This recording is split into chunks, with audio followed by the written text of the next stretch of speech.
I had an unusual visitor on Christmas Day, 2008, and I'm pretty sure it wasn't Santa Claus passing my house in Bloomington, Indiana. The day started in typical fashion, with the opening of gifts around the Christmas tree. I served an early Christmas dinner for family and friends, and everybody had departed by 5 p.m. except my sister and brother-in-law who lived with me. They were sleeping in a bedroom at the end of the hall, with the door open. I went into my bedroom with my dog Toby and shut the door securely. Toby curled up on the foot of my bed like he always does. It was chilly, so I pulled the blankets and comforter up around my head and curled up to nap for about an hour.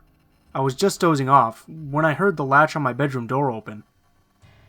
I waited several seconds for my sister or brother-in-law to ask me whatever they came to say, but there was no other sound. It was almost 7 p.m., so my bedroom was pitch black. I had left lights on in the kitchen and the bathroom, and there were lots of Christmas lights in the living room, so the hallway should have been well lit. I would be able to see whoever was at the door just by lifting my head. I pushed the blankets down and lifted my head from the pillow, but just as I would have been able to see who was in the doorway, an extremely bright light hit me right in the eyes. I shielded my eyes and yelled, "Turn out that fucking light, you're blinding me!" The light immediately disappeared, and I heard the bedroom door latch close. My bedside lamp is a touch lamp, so I tapped on it and looked around the bedroom. There was no one in the bedroom except me and Toby. Toby jumped off of the bed and went to the door without showing any signs of alarm. At first I wasn't afraid because Toby is a Dutch Shepherd, well trained to be an excellent watchdog and proven personal protection dog. Since Toby was already up, I decided to go and let him outside and see what sis or brother-in-law needed. When I went into the hallway, I could see both of them still in their beds. I took Toby into the living room and let him outside. There was nobody out there either.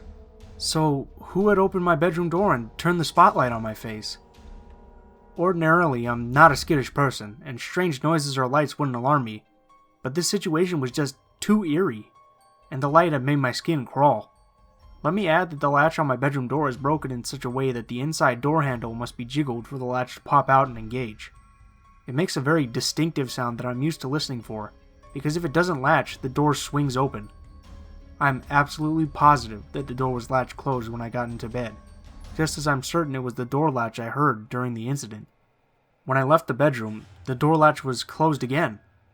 I couldn't understand how my sister or brother-in-law could have come into my room and then returned to their own bed and crawled under the covers in the few seconds that it took me to reach the hallway. But I figured it had to be one of them, since Toby always barks and growls at everybody and everything that he doesn't immediately recognize. When brother-in-law got up to get ready for work that night, I asked him what he wanted earlier in the evening when he had opened my door. He just looked puzzled and said, "I never got up, and I certainly never opened your door. I slept soundly the whole time I was in bed." Okay. I then asked Sis, "Did you want something earlier this morning when you opened my door?" She looked puzzled and just said, "I dozed off and on, but I never got out of bed and I never saw or heard anything in the hallway." She leaves their bedroom door open at all times, and she faces the hallway so she can see whoever's coming and going throughout the house.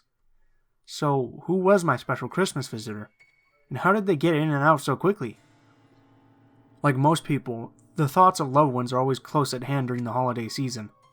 When I first went to lie down, I was thinking how happy I was that my small family enjoyed a pleasant Christmas. But it would have been so much better if my mother or brother had been alive to share it with us. I would like to think that it was my brother's spirit stopping by to say, "Merry Christmas, I still think of you too." I haven't been able to debunk this strange event or find any kind of rational explanation. I'm half afraid that my heart stopped during my sleep, and the light I saw was the bright light people report after a near-death experience. Leave it to me to see the stairway to heaven and ruin my chance at eternal paradise by saying, "Turn out that fucking light." I've made a mental note that if I ever see another bright light, to clean up my language just in case.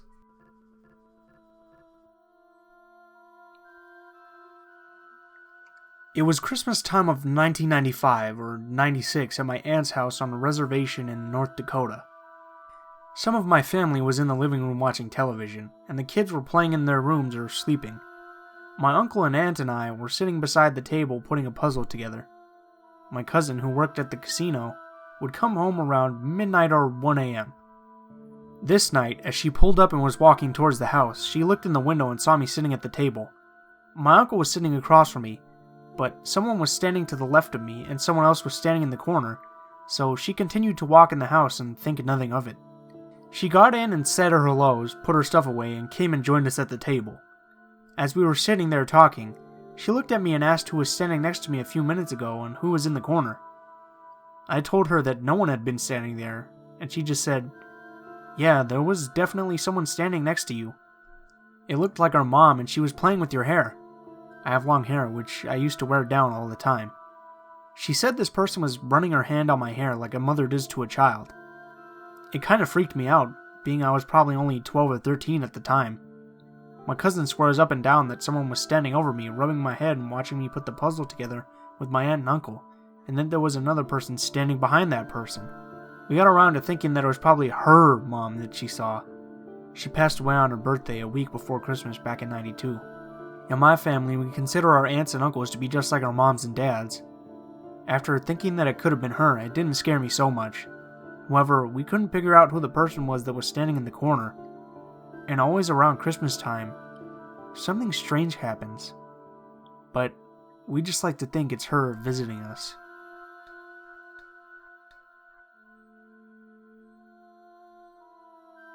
My parents and I lived in a small home that was around 90 years old.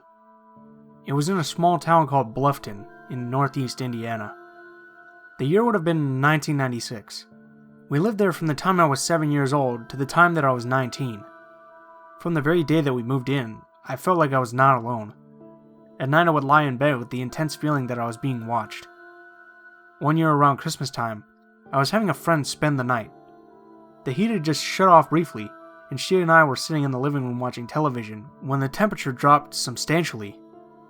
As I rose to turn up the heat, the Christmas tree began to shake violently. Ornaments were falling off right and left, and she and I were both terrified. We ran upstairs and lay down on my bed. My white cat curled up to us and my door was open slightly.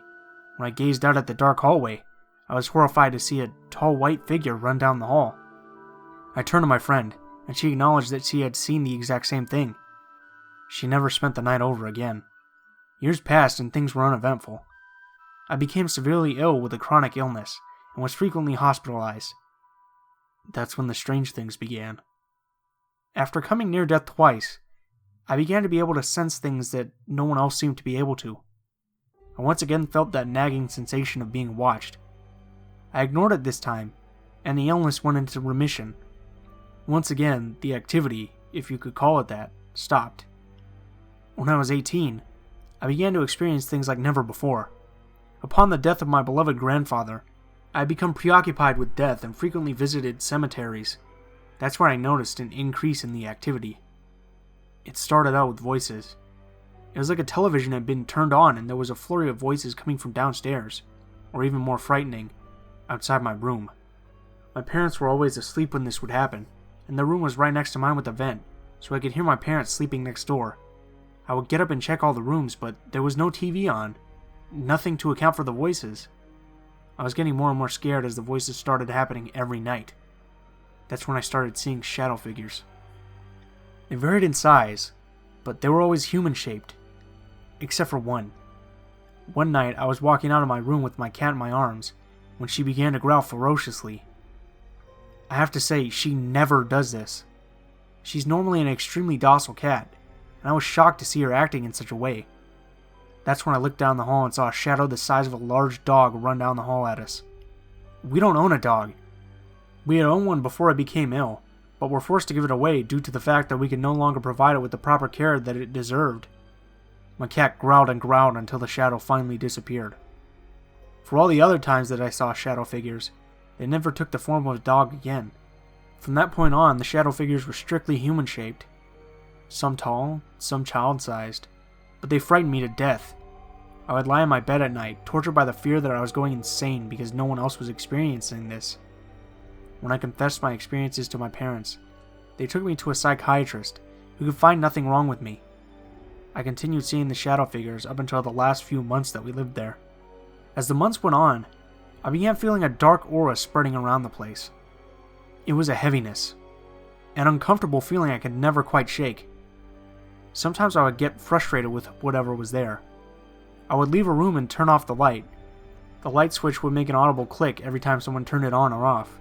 Each time I would shut it off, the click would echo, and I would turn around and the light would be back on again. Finally, I had enough and said in an annoyed voice, "Quit playing games. Could you just shut the light off, please?" And sure enough, right before my eyes, the light shut off. One time I shut the light in my bedroom before I left the house, and when my parents came back home, my dad said to me, "What did I tell you about leaving your light on?" And I replied, shocked, "But I shut it off when I left." He had nothing to say about that. Another time I was lying in bed when I heard the audible noise of something sitting down on my desk chair. Sure enough, when I sat up, there was a visible imprint in the center of the chair where someone would have been sitting. Things would get so bad sometimes that I would be forced to sleep in my parents' bedroom like I was a child. In August 2008, we moved to a new house far away from the old one. I haven't experienced anything abnormal here, and the aura is much lighter. Perhaps it was my dabbling in the paranormal.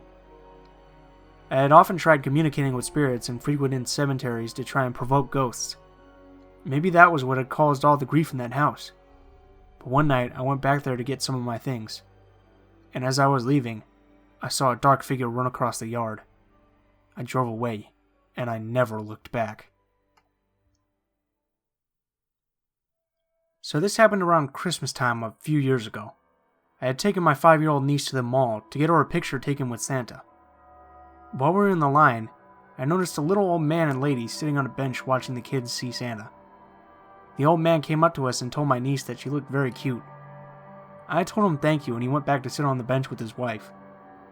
We got the picture taken, and I've been waiting for a while for the picture to be printed. I asked the photographer why our picture hadn't been printed yet. He told me that my mother had already gotten the picture and pointed at a little old lady who had been watching us in line before.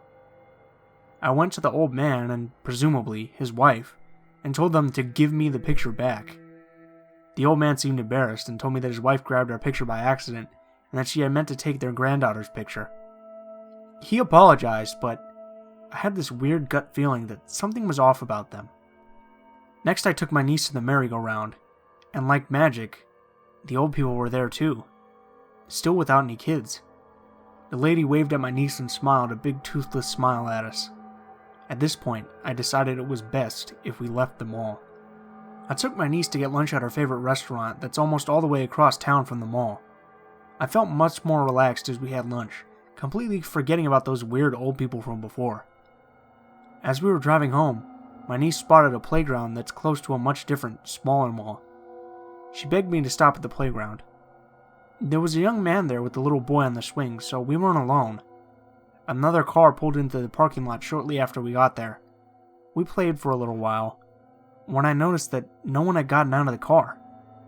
I looked at the driver's side of the car, and sure enough, it was the same old people.